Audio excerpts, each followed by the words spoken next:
வணக்கம். G3 செய்திகளோடு இணைந்திருப்பது கார்த்திகை ஜோதி. தஞ்சையில் நடைபெற்ற கீழவெண்மணி 57ஆம் ஆண்டு நினைவு நாள் நிகழ்ச்சி இடதுசாரி பொதுமேடை சார்பில் நடைபெற்றது. இனி விரிவான செய்திகள். ஒருங்கிணைந்த தஞ்சை மாவட்டத்தில் கடந்த 1968ஆம் ஆண்டு கூலி உயர்வு போராட்டம் நடைபெற்றது. இதில் நாகப்பட்டினம் மாவட்டம் கீழவெண்மணி கிராமத்தில் போராடிய விவசாய தொழிலாளர்கள், பெண்கள், குழந்தை உட்பட 44 பேர் ஆதிக்க சாதிகளால் ஒரு வீட்டிற்குள் பூட்டி தீ வைத்து எரித்து கொல்லப்பட்டனர்.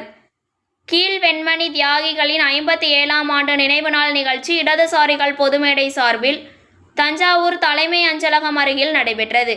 நினைவேந்தல் நிகழ்ச்சிக்கு இந்திய கம்யூனிஸ்ட் கட்சியின் மாவட்ட நிர்வாக குழு உறுப்பினர் திருநாவுக்கரசு தலைமை வகித்தார். இடதுசாரிகள் பொதுமேடை ஒருங்கிணைப்பாளர் துரை மதிவாணன் முன்னிலை வகித்தார். நிகழ்வில் சமீபத்தில் பெய்த புயல் மழையினால் குறுவை, சம்பா, தாளடி உள்ளிட்ட சாகுபடிகள் பாதிக்கப்பட்டது. இதனால் விவசாய தொழிலாளர்கள் 3 மாத காலம் வேலை இழந்துள்ளனர்.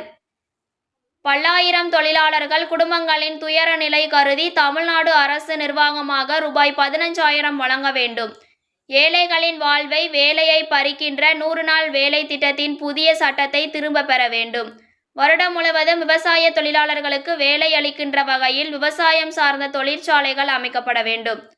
விவசாய வேலைகள் உள்ளிட்ட பல்வேறு வேலைகள் செய்யும் அனைவருக்கும் 7வது ஊதிய குழு அடிப்படையில் தினசரி சம்பளத்தை ரூபாய் 800ஆக நிர்ணயம் செய்ய வேண்டும் என்பது உள்ளிட்ட கோரிக்கைகள் வலியுறுத்தப்பட்டன. G3 செய்திகளுக்காக தஞ்சை செய்தி தொடர்பாளர் துரை மதிவாணன்.